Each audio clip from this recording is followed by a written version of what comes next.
Hi, I'm Richard McLemore. For decades, I've been a professor, researcher, and this is going to be a short video about note taking. As you can tell by the notebooks, this is note taking primarily with actual pen, with an actual book. As you can see, these notes are keyed to this book. Now, I'll get back to this in just a second and you'll see who I am in a little bit. This is very low tech because yes, I am holding my phone.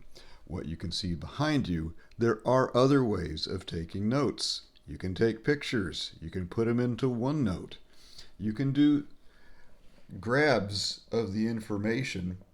The problem with that, as you can maybe tell in there, is that you then have to go back and correct some of the stuff because it doesn't always work perfectly.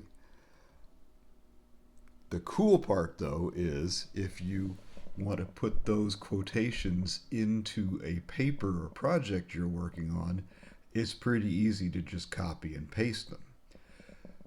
There's another problem with just relying on electronic stuff for note taking and storing information, though, and that's you don't really own it even if you think you do.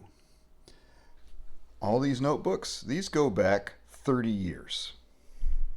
All of the stuff I have is stuff that I've taken and looked at in a variety of places. I'll turn this around. And I know where it lives, I keep them, and I've got them, and I can look at them and use them.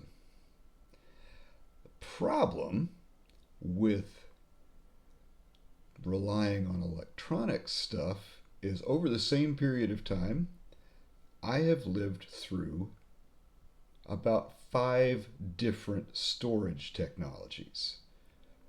5 1/4 inch discs, 3 1/2 inch discs, zip discs, thumb drives, that lovely little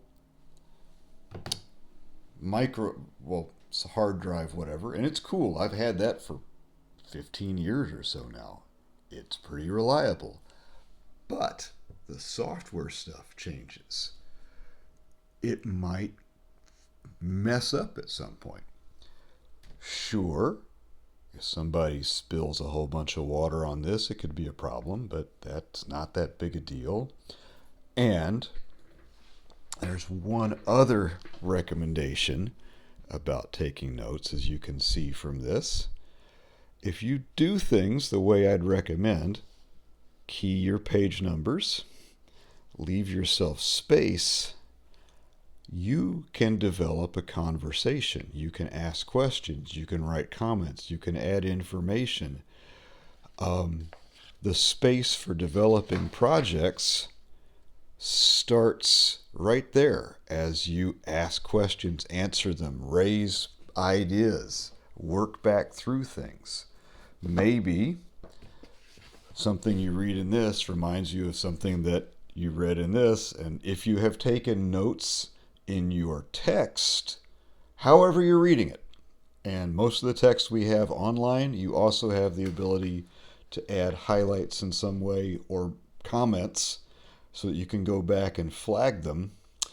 If I was really prepared, I'd show you my Google Docs or the various other things where I've got them flagged and I can just go comment to comment to comment. But I don't. Those ways of reading allow you to do the most important part of reading, which is rereading. Reading something once will not develop comprehension. It will not make that content live in your head to the point where you can think with it. Some of these things here I've been working with for decades. I go back to them, I know where they are, and you can put stickers on your stuff. I realize I interrupt myself. You ask questions, and that allows you to develop your ideas in conversation with the work of other people. And that is the main reason why you do all of this reading and note taking. You can write a variety of things down, questions you have. You can look up words or concepts you don't understand. You can fact check. You can, on occasion, have really, really rude comments that no one else is going to see, unless, of course, you let family members or loan out your books um, to other people, in which case they might see the rude comments you actually have with other people. No, I'm not going to show you. Not right now. And that is about as much of an introduction. I don't know if you can see me talking with my hands here about some of the ways that you can use writing primarily to take notes that will last if you keep them. You can use technology. I'm summing up. I would argue against this. I've mentioned the one reason of you don't always own the technology. And the storage mechanisms have changed enough to where, turn back around, eh, I don't have any zip drives anymore. I don't know what to do with them. Um, but the other main thing, and I should have sources to cite for this, but we can look them up and go for them, is cognitive psychologists are learning that the strongest way for you to send a message to your brain and your memory that you're going to work with something is to write it down. And the blunt force of writing all these lines down will teach you, sorry, I hope that didn't distract you, will teach you a lot about writing and a lot about the work that you're learning about just because you've written it down with your own pen in your own body and you've had to say the things out. You get a sense of other people's sentences, you develop sentence patterns and structures, and that's a really sneaky way to learn and master writing is by taking good notes.